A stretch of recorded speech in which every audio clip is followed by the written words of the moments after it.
नमस्कार. नाश्त्याला काय बनवायचा हा नेहमीच प्रश्न पडतो. तर झटपट तयार होणारा नाश्ता म्हणजे रव्यापासून बनणारं उपीट. फक्त 10 मिनिटे इतका वेळ लागतो, चटपटीत होतो, चविष्ट आहे, हेल्दी आहे. तर असा हा नाश्ता तुम्ही बनवू शकता आणि मुलांच्या डब्याला देखील देऊ शकता. चला आजच्या व्हिडिओला सुरुवात करूया. तर गॅसवर इथे मी कढई ठेवून घेतलेली आहे आणि या कढईमध्ये आता आपण तेल घालून घेणार आहोत. 2 चमचे इतकं मी भरून असं तेल घालून घेतलेले. तेल छान गरम झालं की यामध्ये आपल्याला जिरी, मोहरी याची फोडणी देऊन घ्यायची आहे. उपीट म्हटलं की त्याला खूप छान वेगवेगळ्या पद्धतीने फोडणी देता येते. तर ते जिरे मोहरी छान तडतडली की यामध्ये मी चमच्याभर उडीद डाळ आणि चमच्याभर चण्याची डाळ घातलेली आहे आणि यामध्येच मूठभर इतके शेंगदाणे देखील घालून घेतलेले आहेत. तर आता हे सगळं आपल्याला 2 ते 3 मिनिटांसाठी मंद आचेवरती परतून घ्यायचे. शेंगदाणे जे घातलेले आहे ते मस्त खमंग कुरकुरीत तळून तयार होतात आणि त्याच प्रकारे ही डाळ देखील खूप छान अशी परतली जाते तेलामध्ये. तर या फोडणीचा खमंग असा डाळीचा सुगंध सुटलेला आहे. यामध्येच मी 2 हिरव्या मिरच्यांचे तुकडे घालून घेतलेले आहेत. तर आता ही उपम्याची जी फोडणी आहे यामध्ये शेंगदाणे घातलेले आहेत. बऱ्याच ठिकाणी इथे शेंगदाण्याचं भरडसड कूट देखील घातलं जातं. आता यामध्ये मी मध्यम आकाराचा बारीक चिरून घेतलेला कांदा घालून घेतलेला आहे आणि याला आता आपल्याला सगळ्यांना परतून घ्यायचं आहे. तर तुम्ही म्हणत असाल की उपमा करतोय आपण आणि रवा भाजून घेतलेला नाही. तर इथे आपण झटपट उपमा बनवून घेणार आहोत, वेळ वाचवणार आहोत. तर छान असा कांदा परतून झाल्यानंतर आपल्याला वरतून कढीपत्ता घालायचा आहे. कारण की अगोदरच आपण जर कढीपत्ता घातला तर तो तेलामध्ये उडतो, तेल फार अंगावरती उडतं. तर अशा वेळी हा कढीपत्ता या स्टेजला तुम्ही घालू शकता. उपमा किंवा उपीट बरेच जण करत असताना आधी रवा भाजून घेतात आणि मग फोडणी तयार करून घेतात. तर आपण तसं काहीही करणार नाही आहोत. ही फोडणी खमंग अशी परतून तेलामध्ये तयार झाली की मग यामध्ये आपण लागणारा रवा घालून घेणार आहोत. तर बघा इथे पाऊण वाटी इतका रवा निवडून घेतलेला आहे आणि याला आता आपल्याला या फोडणीमध्ये घालून घ्यायचंय आणि आता हा रवा आपल्याला या फोडणीमध्ये भाजून घ्यायचा आहे. तर मस्त या रव्याचा आपल्याला रंग बदलायचा आहे. झटपट आपल्याला हा रवा भाजून घ्यायचा आहे आणि म्हणून यामध्ये आपण थोडीशी चमच्याभर इतकी साखर घालून घेणार आहोत.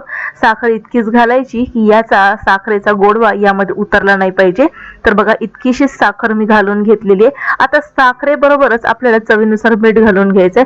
तर साखर घालण्याचं कारण म्हणजे एक उपमाला छान अशी चव येते. साखरेमुळे बॅलन्स होतो चवीचा आणि त्याच प्रकारे साखर घातल्यामुळे काय होतं की रवा झटपट भाजण्यास मदत होते. तर बघा अगदी 1 ते 2 मिनिटांमध्येच आता हा रवा भाजायला लागलेला आहे साखर घातल्याबरोबर. आता हे व्यवस्थित आपण परतून घेऊया. 3 ते 4 मिनिटांमध्येच आता या रव्याचा कलर देखील बदललेला दिसत आहे. तर बरेच जण हा उपमा किंवा उपीट सफेद कलरचं बनवतात. तर आता मला हा उपमा जो आहे आपल्याला यामध्ये हळद घालून घ्यायची आहे. कारण हळद घातलेला उपमा छान दिसतो. आता हे सर्व पुन्हा एकदा व्यवस्थित मिक्स करून घ्यायचं आहे. तर छान असं मिक्स करून झालं की आता याला शिजण्यासाठी पाणी घालायचं आहे आपल्याला. तर इथे मी जवळपास ग्लासभर इतकंच पाणी घालून घेतलेलं आहे. तर तुम्ही इथे उकळलेलं किंवा गरम असलेलं पाणी देखील घालू शकता. आता इथे मी साधंच पाणी घातलेलं आहे. पुन्हा एकदा व्यवस्थित मिक्स करूया आणि यावरती आता आपण झाकण ठेवून घेणार आहोत.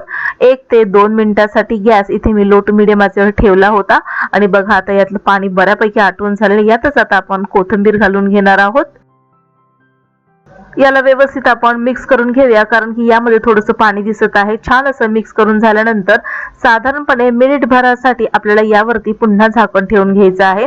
तर आता हा जो उपमा किंवा उपीट जे आहे ते साध्या पद्धतीने मी करून घेतलं होतं. तर याचा जर तुम्हाला जर साज आणखीन वाढवायचा असेल तर तुम्ही यामध्ये गाजराचे तुकडे किंवा मटरचे दाणे घालू शकता. तर आता अशा प्रकारे हा आता उपमा बघा बऱ्यापैकी तयार झालेला आहे. याला पुन्हा एकदा मिक्स करून घेते. थोडीशी कोथिंबीर घालून घेतलेली आहे. तर आता हा उपमा तयार झालेला आहे खाण्यासाठी, नाश्ता करण्यासाठी. हा उपमा तुम्ही लहान मुलांच्या डब्याला देखील देऊ शकता. तर आता इथे या स्टेजला तुम्ही अर्धा लिंबू देखील पिळून घालू शकता. पण आता इथे मी लिंबाचा रस न घालता लिंबू हे यामध्ये आपल्याला चिरून ठेवायचं आहे, कापून ठेवायचं आहे. तर आता बघा अशा प्रकारे हा उपमा मी आता एका प्लेटमध्ये काढून घेतलेला आहे. आता याला आपण सजवणार आहोत. थोडासा बारीक चिरून घेतलेला कांदा घालून घेणार आहोत. तुमच्याकडे ओलं खोबरं असेल तर ते देखील घालू शकता. थोडी शेव असेल तर ती देखील घालू शकता. पण आता माझ्याकडे असं काहीच नाहीये त्यामुळे मी इथे फक्त बारीक चिरलेला कांदा आणि थोडीशी कोथिंबीर घालून हा उपमा सजवून घेतलेला आहे। यामध्ये आता आपण अर्ध्या लिंबाची फोड ठेवून घेणार आहोत आणि त्याचबरोबर यामध्ये 1 चमचा ठेवून घेणार आहोत। तर आजचा उपमाचा व्हिडिओ तुम्हाला कसा वाटला हे मला कमेंट बॉक्समध्ये नक्की लिहून कळवा। व्हिडिओ आवडल्यास लाईक करा, शेअर करा, सबस्क्राईब करून बेल आयकॉन प्रेस करा। पुन्हा भेटूया नवीन एका इंटरेस्टिंग रेसिपी सहित। तोपर्यंत बाय।